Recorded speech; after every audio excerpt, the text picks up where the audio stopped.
Because the truth is if we can't be who we desire to be in the now moment with whatever life is giving us, we're not going to be that person when the circumstances are great either.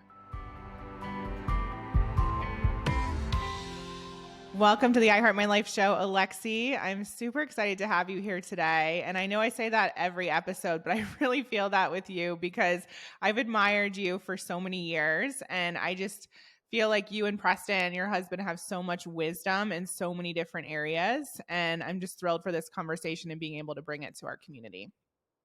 Oh, thank you for having me. And I feel the same about you. You're one of those people that I can't wait to dive in with and like really create a bond. For those of you who don't know, Emily is the queen of little personal touches. And I so appreciate that because it's such a rare thing in today's world. So I just love that about you. Thank you. So can you tell our listeners a little bit about you in terms of the work that you do at this moment? Yeah, so I am a master coach. I train coaches on how to be master coaches. We work in traumas, somatics, energetics, parts, psychology. We do so many things that the coaching industry is not even touching because we really saw a need for coaches to just be fully equipped to work with a whole human and not just mindset and not just, talking about our past, but really working in the parts of the body that support the shape that we want to take on in the world. So that's with Elementum coaching. Really, really proud of that work and that curriculum. It's rigorous, it's university level, it's hardcore, but our mission is to truly empower coaches to be able to serve in a robust way and to change the coaching industry altogether. So we are doing that, and I'm very proud of that. I also do a ton of stuff with my husband, Preston Smiles. We run workshops called The Bridge, and that's experiential, and it's all about cracking open all the layers of our personality and our ego and finding out who's underneath, what's underneath. Can we let our true essence and magic shine, our uniqueness? And so I love those workshops. They're super intense because it's like a microscope on how we show up. And we've been doing that for the last 7+ years all over the world, which I love, love, love. And I can't wait. We're doing them again in Australia in March and here in Austin. So I'm very excited post-pandemic break to come back online with that. And yeah, I've done so many other things, speaking on stage, writing books, momming to 4 kids under 4, online programs in Awakening the Muse and Soul School. My husband and I are launching something called The Sanctuary in 2023, which is more of a spiritual home for people to really get fed in that way. And yeah, then just trying to be a good person, trying to be a good human being. I've got a nonprofit organization trying to give back in any way I can. And I've been drilling clean water wells in East Africa and doing sustainable development for women and children and leadership for children since 2005. So it's been a long part of my history there as well. Wow. Well, I'm so excited to dive into all of that and understand how in the world you're doing all of it at the same time. So we'll get to that. But can you tell us a little bit about the story behind the success? How did you get here? Oh, so many things, so many failures, so many mistakes, so many roadblocks and U-turns. But truthfully, I got into this work because I was in entertainment. So in my teenage years, I was a singer and I was signed to a major label and traveling the world on tour, basically from 17 to 21. Realized that wasn't really my thing. I loved it because I loved performing, but I didn't love the world that was the music industry at the time. So I took a break and really started to do some soul searching. I had done Tony Robbins and all that at 16 and landmark education at 18 and really continued my love of personal development throughout my early 20s and got into modeling and TV hosting. I was on all these shows on HGTV and History Channel hosting, and I loved it and it came easy to me. But what I loved most was talking to people on set and really like dissecting the human experience. And, I was always in practice. I was always studying. I was always taking courses with someone from all over the world. And everyone's like, wow, you have a lot of wisdom. You should do something with this. And at the time, it was really only like speaking on stage, like Tony Robbins, or doing trainings. like Landmark. Like coaching wasn't really a thing back then. And I remember I was looking for things like, what could I take? And NYU announced a life coaching certification. And I was like, oh, that's it. That's what I'll take. And I took it and it was amazing. And I was like, okay, I can actually serve people in this way. And I honestly didn't think I could make good money doing it, but it was something I was so passionate about that I started building it on the side. And it was like my moonlight gig where I was just building this coaching practice on the side. I started writing my book and I fell in love. And all of a sudden, everything else I was doing that was making me so much money and giving me success and notoriety and significance felt completely out of alignment for me. And there was a moment I was actually hosting for E at the time, entertainment news, and I had to talk about what somebody was wearing on the tennis court, and I was like, who cares? It's like, why am I talking about this? It was like a mind-numbing conversation, and I'm an intellectual and I love diving into deep, rich things. And so that was my last day of hosting on TV. And I was like, I'm done. I'm going full throttle into the coaching business and I will figure it out. And I started from scratch and really just poured everything into it and layered all of my talents in because I had a production company as well at the time. So production and TV hosting. And I was like, okay, I'm going to do these really cool videos. I was a travel host for a while, so I knew all these really cool locations. And I'm like, I'm just going to stack all of these talents on top of one another and do inspirational videos that teach people about themselves, have them think and dive into a deeper curiosity of who they are and where they are in life. And I'm going to do it in beautiful locations. And I'm going to have really cool production and camera angles and put it on YouTube. And that started this whole thing of growing super fast in a time when people just weren't doing what I was doing. And so it was really cool. And who was kind of doing the same thing and we didn't know each other and we met through a mutual friend and it was like great, now let's combine our superpowers and do this together. And that's when it really took off because people fell in love with our love story and have kind of followed us on this journey since then. So it's been crazy. Oh, amazing. And what year was it that you started posting on YouTube? That was 2013. Oh my gosh. Yeah. Really ahead of the curve. Yeah. Amazing. That feels like that's like almost 10 years ago, which is crazy. Oh my gosh. So amazing. So in the very beginning, so were you just doing like what, using your talents, like you said, what felt natural to you? Were you also encompassing some of what Tony Robbins and the Landmark people did? Or like, were you kind of making it up as you went along? Well, so obviously I did all of Tony's work. Tony was like my big number one inspiration because I saw him when I was 13 and I read his books, like all of his books before I went to Unleash the Power Within at 16. And I was like, wow, this guy, he didn't look like, because I had seen the Bob Proctors, I had seen the Zig Ziglars, and it's like old white men, and Tony was like this young, fiery guy. So he was the permission slip for me. Landmark gave it a structure and a form where it was like, oh, this is really cool that you can create a structure for people to kind of go through. But I also studied a lot of like deep spirituality. I was really into Buddhism and Taoism at the time. So I was pulling from all of these different practices and studies that I was diving into and saying, how can I create curriculum? How can I create things that will actually be digestible and actionable in people's lives? So I take these big concepts, digest them down, and like give a little taste in a video, but my back end work was really practical. I'm a Virgo, so I got to make everything practical and useful and applicable. And that's what I love the most. I had a program called Soul School for years, and it was all of that. It was just practical tools to literally implement in everyday life, and that's how we get better. It's the small things, day by day by day.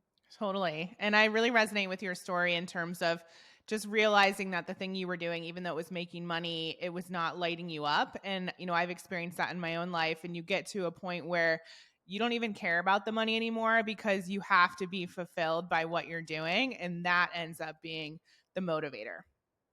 Oh, so true. And it's crazy. Like people told me, I remember my agent going, you're really going to walk away from this. And I'm like, yes, I have to. Like I literally cannot stomach myself and look myself in the mirror anymore. It's that bad. He goes, people would kill for your position. I'm like, not me. Love Not me. it. So, Yeah. from the outside looking in, like you said, things did take off relatively quickly, but we all know behind the scenes, sometimes there's more challenges than what people see. And one of the things Yeah. that's always struck me about you was a conversation we had, I think it was years ago, and you told me you actually love challenge. And you were one of the first people that ever said that to me. And I was like, who is this person and how do I fall in love with challenge? Because I really am so resistant to challenge. So I'm curious to Yeah. know, in the beginning, what were some of the biggest challenges you faced and how did you move through them? The biggest ones, honestly, like as a whole, the biggest macro issue was being a female in a male dominated industry. It was so interesting and so challenging, because I just didn't expect it. But I was constantly met with people not taking me seriously. With, if it was Preston and I together, they'd be like, "Oh, Preston, your work," and I'm like, "I'm the one who built this whole curriculum. What are we talking about?" Like things like that, which created some issues with our relationship and our partnership in working together. So that was a really big challenge. But what was interesting is it made me have to get over my own stories of smallness and my own stories of what it means to be a woman or a man in this industry and all my judgments. And I just kept working my tool. I just kept saying, I'm going to be the best. I'm going to keep studying and I'm going to keep showing up as embodied and honest as I possibly can. And that's all that matters. The cream always rises to the top. I have nothing to prove. I just have to keep doing me and being true to that. So that was a big one.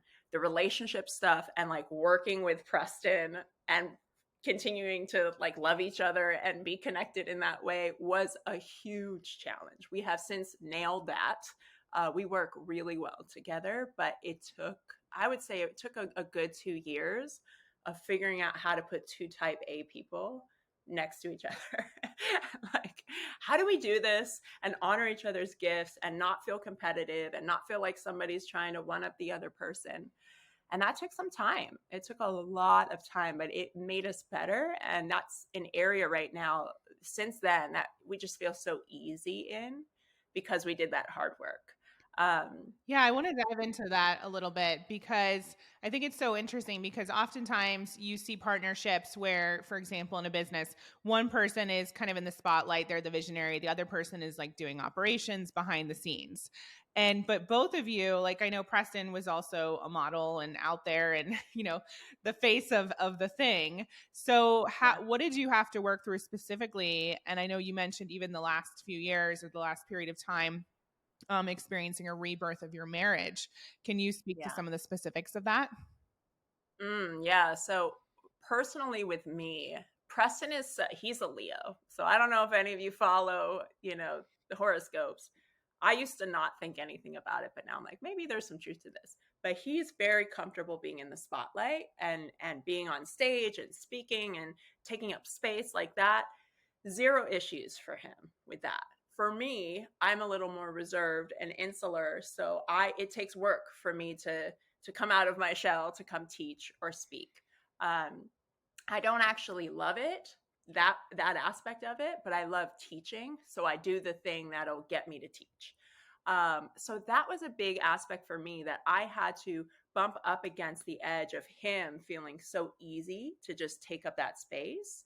And me at first kind of letting him take it because that's my nature. It's like, oh, well, I don't want to compete. I'll just kind of sit back here.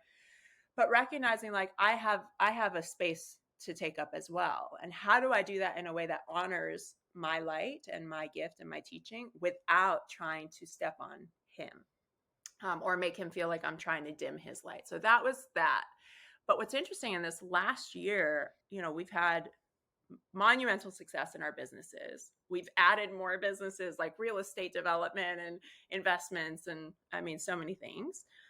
We moved state to Texas, like a lot of us, built a house, bought three more, renovating those. And then we had four kids under four in 4.5 years. And so it's just been literally nonstop. And what happened with us is we are so like head down. We're head down people. It's like, okay, let's go, head down, let's go. And that's how we built our business successfully. But unfortunately, when you add children into that, the people in our field of family that got the most attention was our children, because they're little kids and they need it for survival. So what happened in that was our relationship, in terms of like our intimacy and our connection, we just were like, we'll get to it. We'll get to it. We'll get to it. We were just so busy. And so we just kept sweeping it under the rug. It's fine. We'll get to it. We'll get to it. We'll get to it.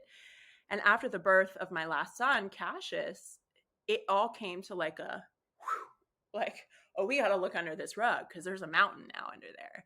And so this was, he was born in October. I was really in survival mode of new mom and 3 little kids from October to like the spring of this year. And at that point, when I kind of came out for air, which happens, you're like, oh, there's a world out here. Ah, hi, hello. When I came out for air, we had to have a hard conversation around like, do we still want to do this? Like, do we still want to be married?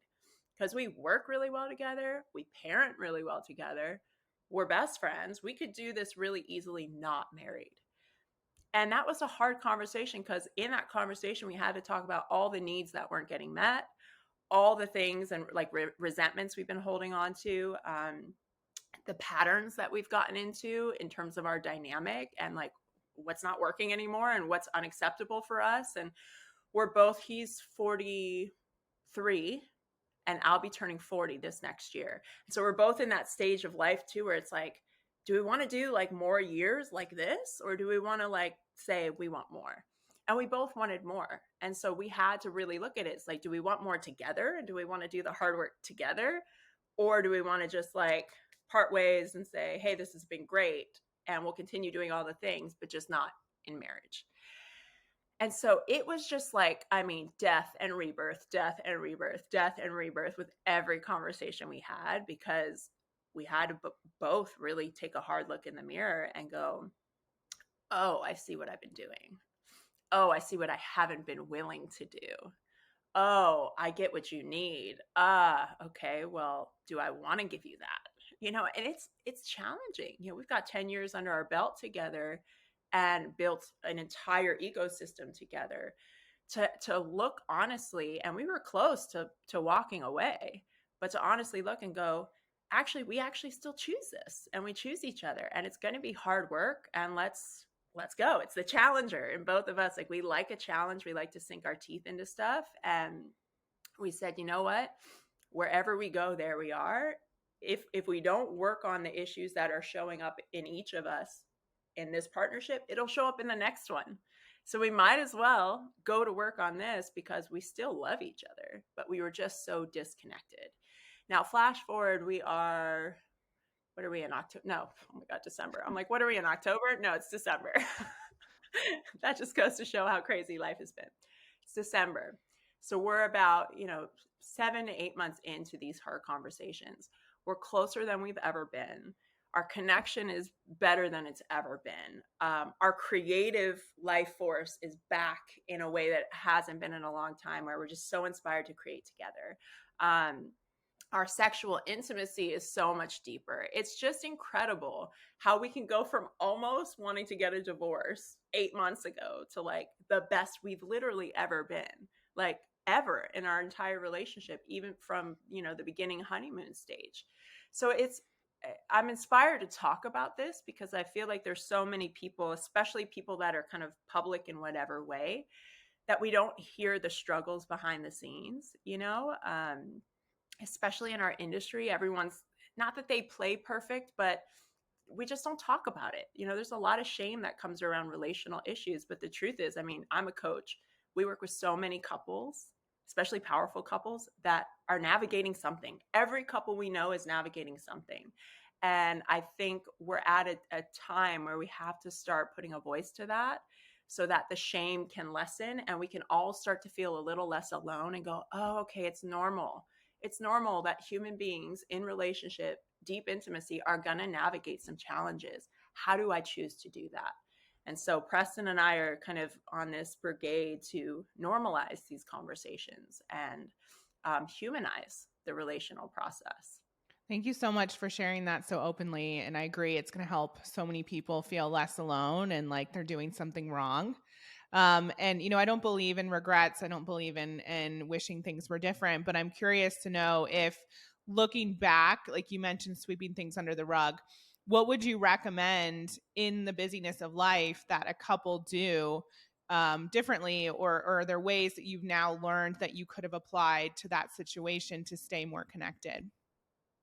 Oh, the biggest one, and Preston and I both did this, and this is our deepest healing in this lifetime. We know it. It's people pleasing.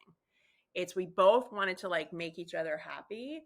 So we would like put our needs aside to make the other person happy, to make sure they felt good, to make sure things were like stabilized because stuff was busy. And in that people pleasing, there's withholding. And in that withholding, there's closures. And in that closures, there's disconnection. And in that disconnection, so much can happen. Yeah.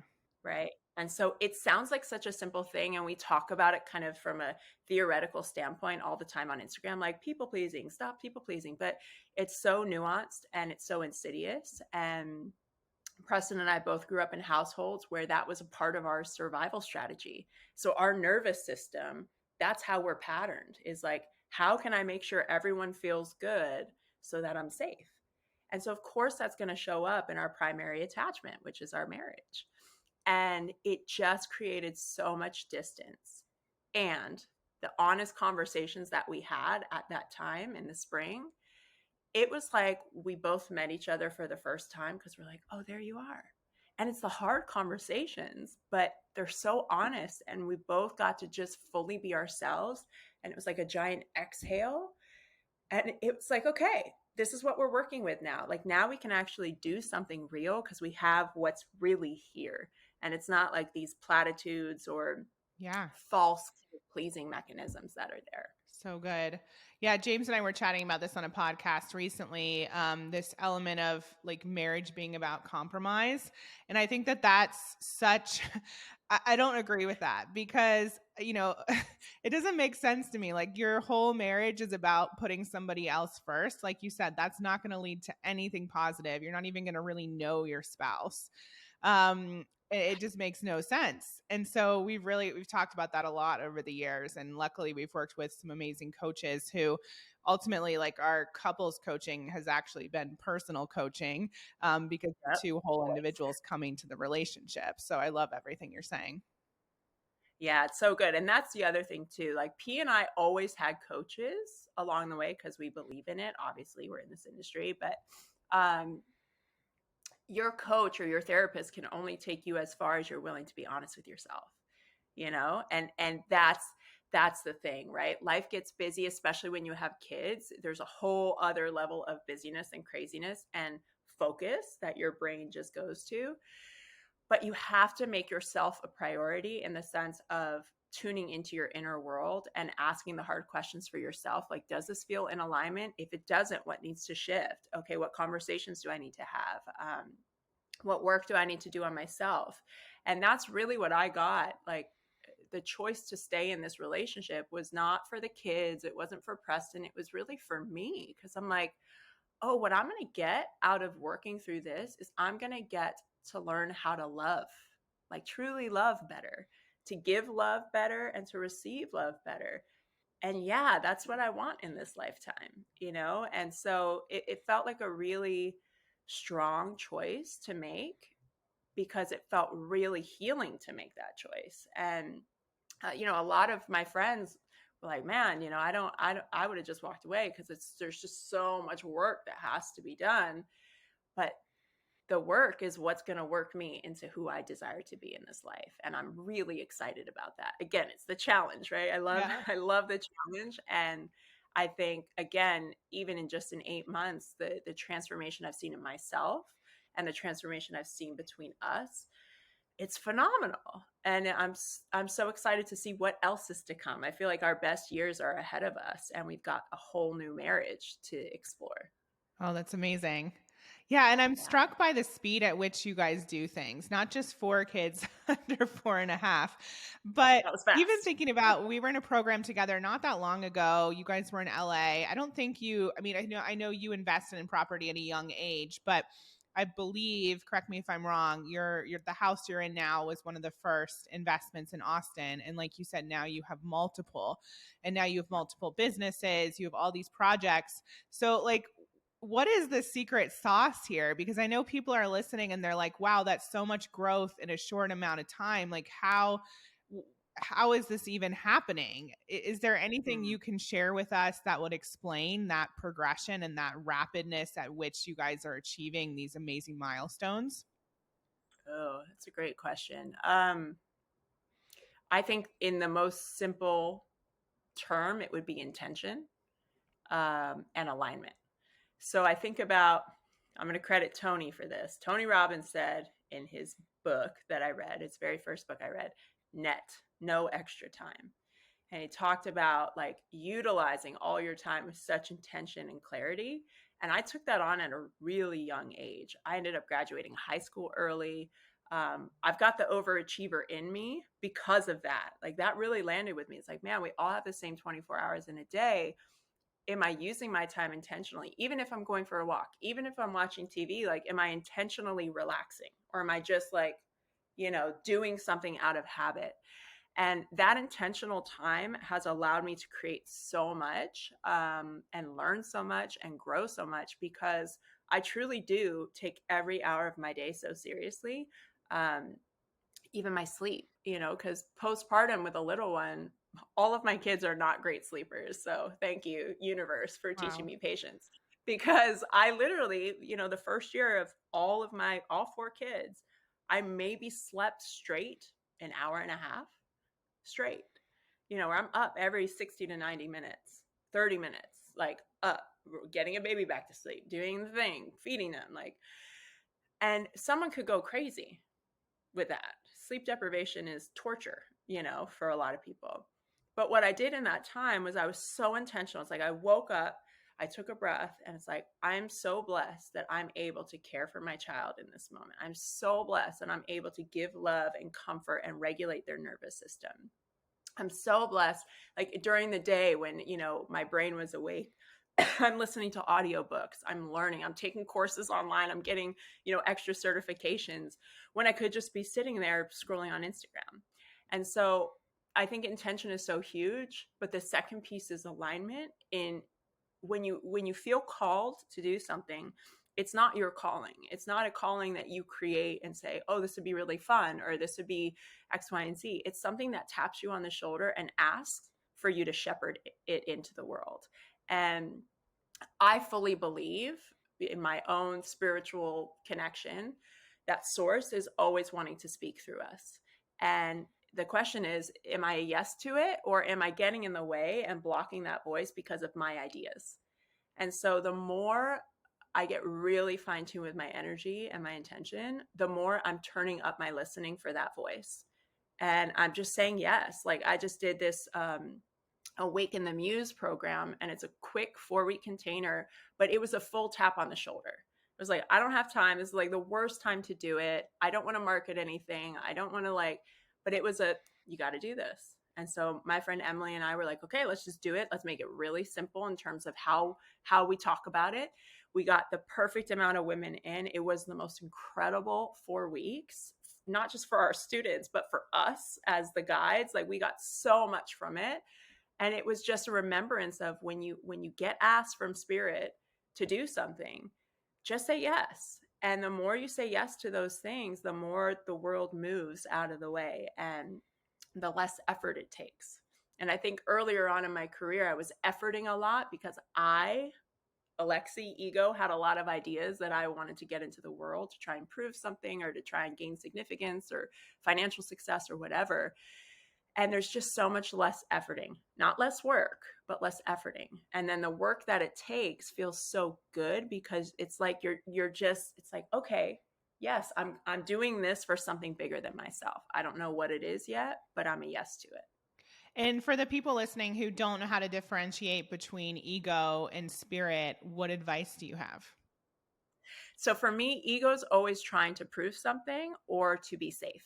So if you feel a tinge of like, oh, I'm doing this because I need money, that's a fear of scarcity, right? Or I need to feel safe and secure.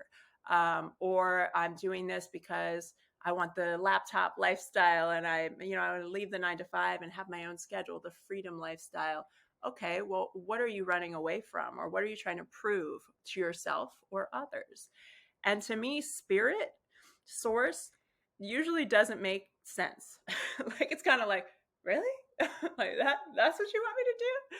And I always have to like sit with it. I always sit and like let it marinate for at least a week, and I sit with it every day. I journal with it sometimes, I go on a walk with it sometimes, and I'm like, okay, I'm going to feel into this. And I feel it in my body, and it's a connection I've created over the years with my body of like, does this feel aligned? Does this feel like a yes in here? Or am I trying to make excuses of why I should do this or how I could move my schedule around? Usually it's in the worst time possible. I don't have space for it. I don't have the energy for it, quote unquote. But if it's a yes, everything works out. It always does.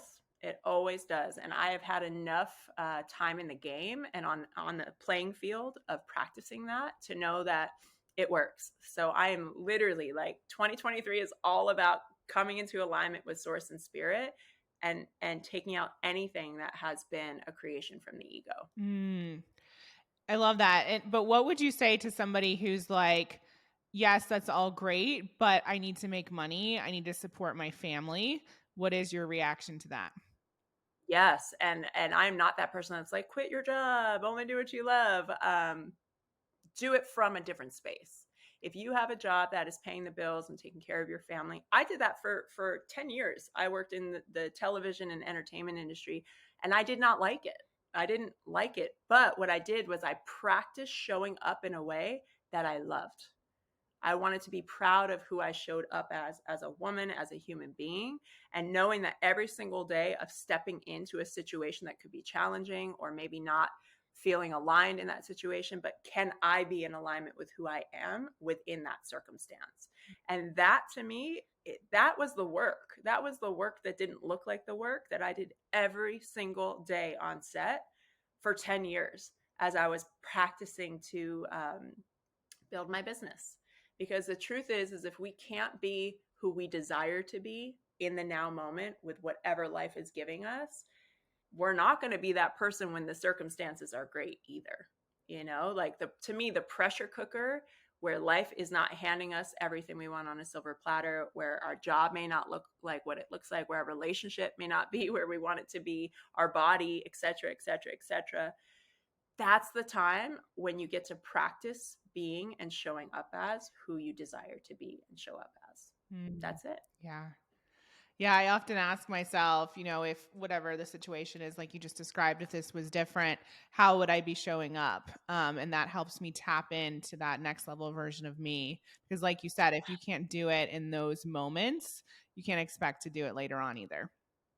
That's right. That's right. And the truth is, I think in my experience of people I've worked with and myself, when you show up in a different way, you start thinking differently. You start going, okay, I'm so grateful for this job. I'm so grateful for this paycheck.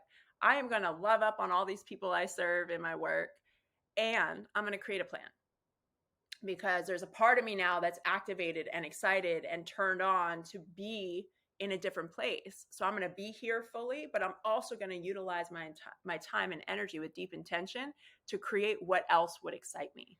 And that's the thing. Most of us are so checked out. It's like, Preston and I in our marriage in that particular domain, we were so checked out of our connection that we just let it go. And when you just let it go, you're going to eventually hit a breaking point. And the invitation is, don't let yourself get to the breaking point. Lead yourself through all of that. And that's what that embodiment piece is. Show up as your best self. And as you enter into this new chapter and new year coming up, you mentioned to me before we jumped on that you're really protective of your energy and really focused on what is deserving of your time. Can you speak more to that and what you've been implementing? Yeah, so the biggest thing, and it's so not a societal norm, and I get a lot of crap for this, is my cell phone. And, most people that know me know that you'll probably never get a text back from me unless it's like urgent or something's happening. because I am in a practice of living in real life. And this isn't for everybody, and no judgment on anybody that it has a deep relationship with their phone. But I realized, like, I used to be a person that was like, 24 hours, if you text, email, or call, you'll get a response. And I used to be really proud of that. And then I realized that I was essentially reacting to whoever was trying to touch into my life, whether through email or messenger or whatever. There's a million ways now that people can get in touch with us. It's overwhelming. And so I said, what's my priority? Energetically, my priority is to be present. That's one of my deepest values, is presence. How can I be present and truly be where I'm at if I'm on my phone, or if my phone is calling me and alerting me to when I need to be responsive to it? And so I just kind of chuck that one up. Like, I'm going to miss out on opportunities. I'm probably going to upset some people, but this matters to me. And I value presence so much. And anybody that's been in my actual physical space will tell you, you feel like you're the only person in the room with me. And I love that, because that's how I want to feel with people. And so, of course, I want to gift that to others. And that's where the magic of life is. To me, it's in relating with others. And if I'm truly with somebody, it's such a gift. And I feel like I gain so much when I'm fully present with whoever I'm in front of, whether it's my child or my partner or you in this podcast, in this community. It's been massive for me. So that's number one. Number two, again, like, energetics also happens with our stuff. So I'm clearing out all the stuff in my house that doesn't bring me joy. What's the magic of tidying up? Marie Kondo. Boom. I'm Marie Kondoing my entire life. Love it. and I love it. Like, I love a good closet clean out and reorganization. But when you have kids, people bring gifts and stuff just starts to collect. And I'm pretty clean, but I do recognize that there is a beautiful purging that is starting to happen. I'm literally in the middle of it right now. So 2023 is about less is more in everything, including stuff. And then energetically, it's, again, checking in. Does this feel like a full body yes? And if it does, I'll make it happen. I'll move mountains to get there. But if it's a partial yes, a maybe, or a no, it's a no. And I get to just, again, be really clear. What's my commitment? Because a no to somebody else is a yes to something within me. And just getting really clear on what my yeses are this year will just change the game for everything. Oh, I love that. And so I know that there are people listening who are business owners, or they're in a career that requires them to be connected to technology, or at least that's the thought process. So have you outsourced a lot of things in your life as well? Oh yeah. I will pay for convenience and outsourcing for sure. It's interesting because social media, I just kind of like backed off of social media for a while. And any of my shares recently have been, a once in a while share for me, or I'm just reposting in my stories if Preston tags me in something. But I am coming back in 2023 on social media. I feel energetically aligned with that this year, because there's so much content I have, and I want that content to go out and work and do what it's supposed to do. So I am hiring a team to do that, which feels really exciting. And yeah, Preston essentially is everybody that knows that they need to get in touch with me, they get in touch with Preston. Got it. So I outsource to my husband on communication for a lot of stuff. So thank you, Preston, for that. So good. So selfishly, I'm curious to know, having had so many children in a short amount of time, what identity shifts came from that? Because I know for me, even though I haven't given birth yet, just the experience of pregnancy, and even when we got pregnant, like, all this crazy stuff happened and all this unexpected stuff happened. It was like the baby was like rearranging our entire life and like making things go away that weren't expected. And you can see, like, it makes me emotional, because it's like such something I'm still navigating, like becoming a different person. And this human hasn't even been born yet. So I'm curious to know how you navigated that and what came up for you. Wow, you touch on it. I'm just honoring your share so much, because it's the real part of motherhood that we don't talk about. And again, it's the death of the maiden and the birth into the mother. And the baby births us too. As we're birthing this baby births us. And like you say, it's before the birth. You know, the minute you get pregnant, your entire way of being changes. The way you cross the street. I remember the first time I crossed the street after I found out I was pregnant with my first, and I was like, I can never cross the street the same again. Yeah. You know, it's like the way you walk in the world is completely different. So it's funny. Every child has changed me so much and so differently. Um, the biggest thing is, you know, our bodies, our biology actually rewires to focus on a little person that needs us for survival. And as an entrepreneur, it's an interesting thing to go through of, oh, I'm so focused on my business being my baby, where my brain is so wired to just focus on how do I grow my business, what do I need to do, and X, Y, and Z. But now all that energy is literally wired for a child, and you have to create and generate the energy for the business, which can feel like, you know, or the relationship, which again, that's the one I struggled with, because I'm like, I've got babies and all these businesses, and I've got to think about this too. You know, it's a lot. It's a lot. So I think the biggest thing that we as women have to do is open ourselves to the village. And that's something that I've been really intentional about because of my work overseas. I see how people have maintained the village structure, especially with the women, and people don't raise children alone. And it works. It works because it's hard and we need support and we need to tell our stories and we need to be heard in our breakdowns and be witnessed in those and have other women say, I've been there and it's okay and it's normal, and go, hey, let me come over and hold the baby so you can go shower or like do something for 10 minutes. We need that. We need community and we need the village. And the deaths and the rebirths continue to come. And for me, the biggest has been my sense of purpose in the world, and my sense of meaning was always tied to what I've produced and like what I've done in my legacy and my work. Now I just laugh at that. I'm like, hilarious. Like, it's so like that to me is like, it's still meaningful. It's still meaningful, but it's like this compared to the legacy that are my children and the leadership that I have to lean into as a parent. How am I leading my children? How am I showing up for them and showing up as a woman for their imprinting of what a woman is in the world? And so, yeah, my ego has died 1,000 deaths in becoming a mom because it's the most thankless job on the planet, and it's nonstop. It's 24/7. And it is something that has cracked me open in the most in the most incredible ways. And it's the thing that has humbled me as well in the most incredible Mm. ways. Thank you for sharing all of that. Yeah, I think a lot of people, it's at least for me, it's like a shift in, like you said, identity and what's important to you, and not getting all of your fuel or your having your ego stroked by your achievement and what you're doing, because you like Yes. physically can't do as much and your priorities change, and so you're forced to have different priorities.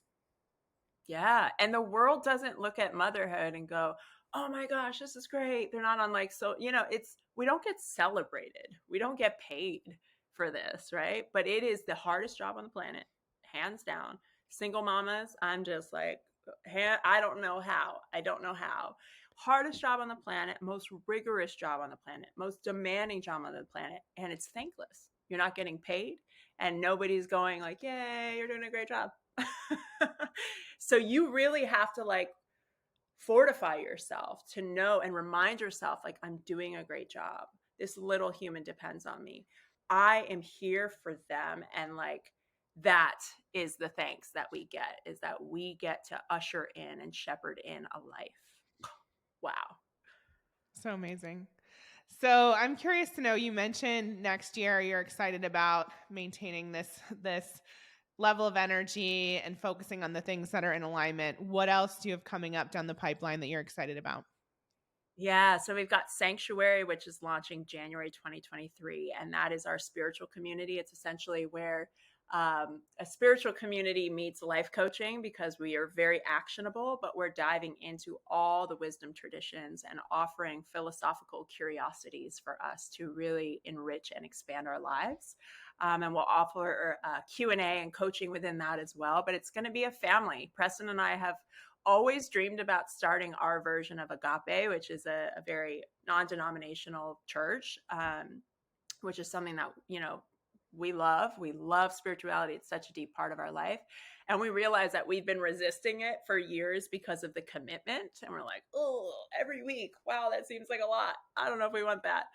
But we said, you know what, let's try it in this format. Let's try it digital. Let's try it as a global community and mix in our coaching background and our proficiency in that. So I'm really excited about that.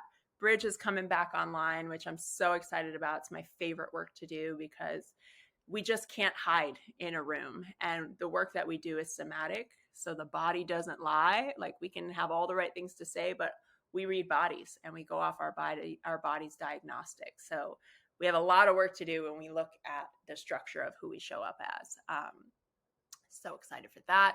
And then, yeah, we're closing on multiple properties and getting into some commercial stuff, which is like a brand new world for me, but learning a lot about commercial real estate and investing there. And honestly, like 2023 is about like coming into deep clarity, deep focus, deep alignment. And there's some travel in there and some juiciness in there with Preston and I. And we're diving into a whole like sensual study and sensual practice together, which is really fun. So there's just a lot to look forward to. No more babies. We're not having any more babies, that's for sure. But there's a lot of other fun stuff to look forward to. Amazing. Well, I can't wait to witness that and just watch you grow and continue to tune in and serve in this way. So before we get to the last question, where can people find you? I know you're going to be jumping back on Instagram. So what's your account and what's the best way to connect? Yes, at Alexi Panos, pretty much everywhere online, YouTube, Instagram. I'm not really on Facebook anymore. I will have a TikTok, I think, starting next year. I think that's a part of my package I paid for.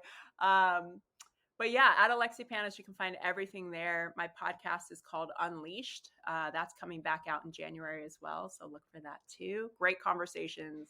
And just, again, I really like to dive into the deeper questions underneath the platitudes in personal development. That's where the richness is. And so if you like that, if you like the depth, if you like the deeper considerations, I'm your girl. Totally. So we believe at I Heart My Life that we are far more capable than we give ourselves credit for and than we even know. So what is one way that people can create a life that's better than their dreams?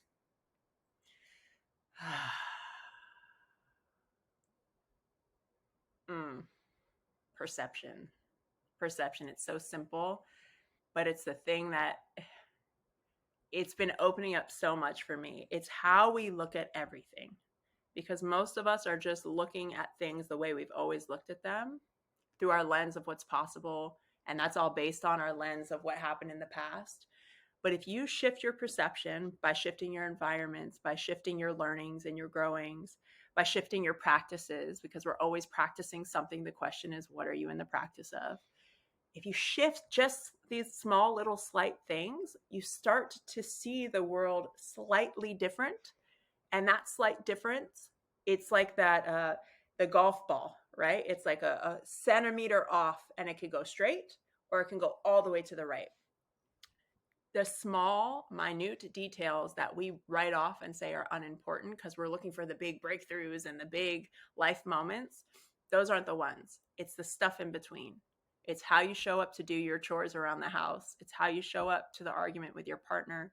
It's how you show up to the stack of papers that have to be filed or addressed. Those moments are the moments that will make you. Those moments are the moments that will take you from where you are right now and where you probably are on a trajectory to continue to go, or a completely different life. And it's about your perception of how you show up in those moments and what you're perceiving yourself as and what you're perceiving the world as and what's possible in that perception. That's so good, because so often we're focused on the end goal or that big moment, and we forget about the day-to-day steps and experiences that make up those moments. Yes, Love it. so true. Well, thank you so much. I always know that this is going to be an incredible episode when the guest makes me cry, so which happens a lot. But no, I Oh, appreciate you so much, and I appreciate your wisdom and your honesty and your transparency. And like I said, I know that this next chapter is going to be so, so beautiful to witness, and I'm grateful to be in community with you and to have that relationship to be able to see it. same. And I cannot wait for this baby to enter the world. You better this is like my favorite when new mamas happen and that gets born, you reach out. You need anything, like I'm your girl. That's who I text back is new mamas. Love it. Thank you so much. Yes.